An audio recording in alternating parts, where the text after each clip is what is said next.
फिर दिन हुआ,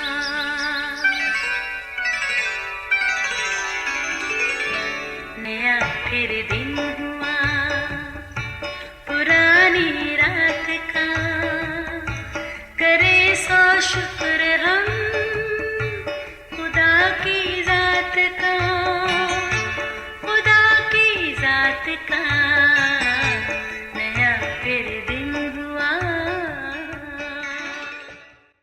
आज की आयत, जब उस मामला की तहकीकात की गई और वो बात साबित हुई तो वो दोनों एक दरख्त पर लटका दिए गए और ये बादशाह के सामने तारीख की किताब में लिख दिया गया। आस्तर 2 बाब 23वीं आयत।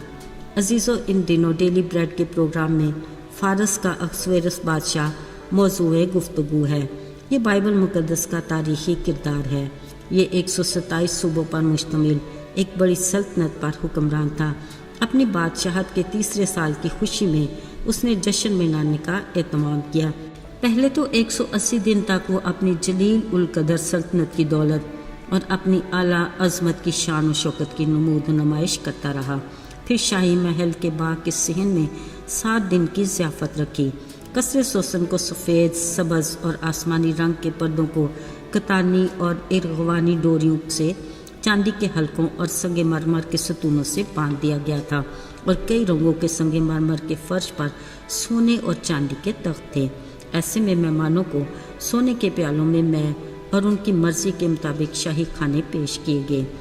अजीज़ों, इस दावत पर की जाने वाली आराइश और ज़ेबाइश को सुनकर अहसवेरोस बादशाह के ज़ौक़ और उसकी शान और शौकत का अच्छे से अंदाज़ा हो जाता है। दूसरी तरफ बादशाह की वश्ती मलका ने उमरात की बेगमात का भी अलहदा से इंतज़ाम कर रखा था। अजीज़ों, कसरे सोसन में खुशियाँ अपने पूरे अरूज पर थीं कि अचानक एक नाखुशगवार वाक़या पेश आया जिससे खुशियों के रंग फीके पड़ गए, कमकमे बुझ से गए और चहार सू फिजा सोगवार सी हो गई। हुआ यूं कि ज़ियाफ़त के आखिरी दिन वश्ती मलका ने बादशाह की फरमाइश पर शाही ताज पहनकर मेहमानों के सामने आने से इनकार कर दिया, जिस पर बादशाह गज़बनाक हुआ और वश्ती मलका को सज़ा के तौर पर शाहाना रुतबा से बरतरफ कर दिया गया। ज़ाहिरी बात ये खबर सारी ममलकत के लिए अच्छा शगुन नहीं था। यकीनन ये सब कुछ बादशाह के लिए भी अच्छा नहीं था। मगर कुछ ही दिनों बाद कसरे सोसन में गोया फिर खुशियाँ लौट आईं। यूं कि बादशाह के मशीरों के मशवरे से मुल्क भर से जवान कमवारियों को इकट्ठा करके बादशाह के हुजूर पेश होने का फरमान जारी किया गया, ताकि जो बादशाह को पसंद और मकबूल ठहरे वो वश्ती की जगह मलका बने। लिहाजा बहुत सी कमवारियाँ कसरे सोसन में पहुँचाई गईं।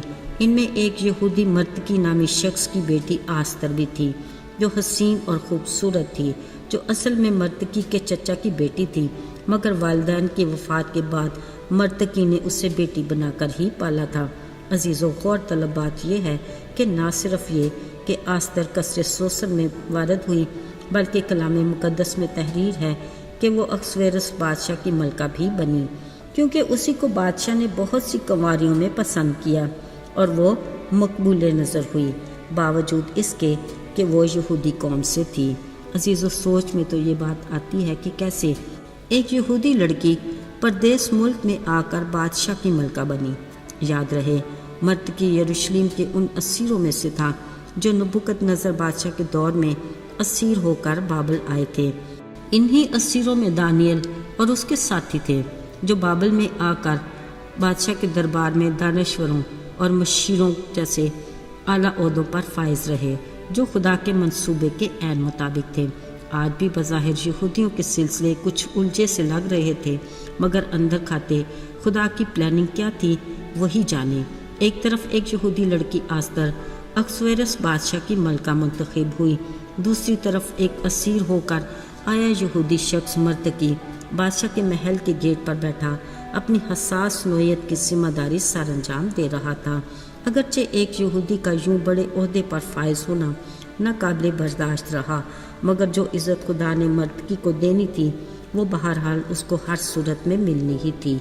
उन्हीं दिनों में जब मर्तकी बादशाह के फाटक पर बैठा करता था, बादशाह के 2 और पहरेदारों ने बिगड़ कर चाहा कि अहसवेरोस बादशाह पर हाथ चलाए।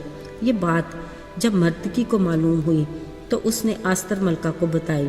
پھر ملکہ آستر نے مردکی کا نام لے کر اس سازش کا ذکر بادشاہ سے کیا۔ عزیزو، یہ معمولی بات نہیں تھی۔ جب اس معاملہ کی تحقیقات کی گئیں اور وہ بات سچ ثابت ہوئی تو وہ دونوں ایک درخت پر لٹکا دیے گئے۔ یاد رہے، ہر دور میں مورخ تاریخ کو لکھ کر محفوظ کرتے ہیں تاکہ ہر بات ثبوت کے ساتھ محفوظ رہے۔ یہاں بھی ایسا ہی ہوا۔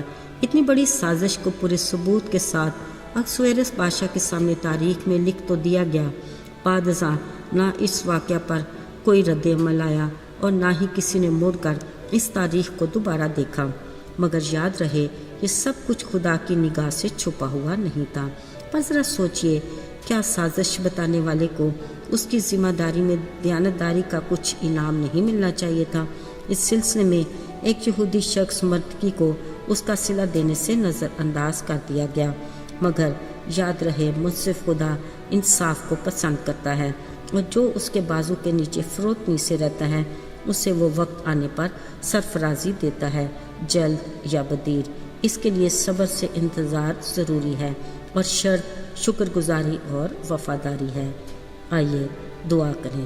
قادر مطلق زندہ جلالی خدا، تو جو لا تبدیل ہے اور تیرے وعدے اٹل ہیں، تو ہر حال اور ہر صورت اپنے وفادار بندوں کے لیے بہتری اور بھلائی سوچتا ہے۔ تو نے وقت سے پہلے اپنے لوگوں کے لیے پلان کر رکھا ہوتا ہے، اور ہم جو کبھی مایوسی میں سوچتے ہیں پر تو امید بن کر ہمارے حق میں اچھا ہی سوچتا ہے۔ ہمیں ہمیشہ اپنا وفادار اور شکر گزار بنا۔ یسوع کے جلالی اور فتح من نام میں مانگتے ہیں، آمین۔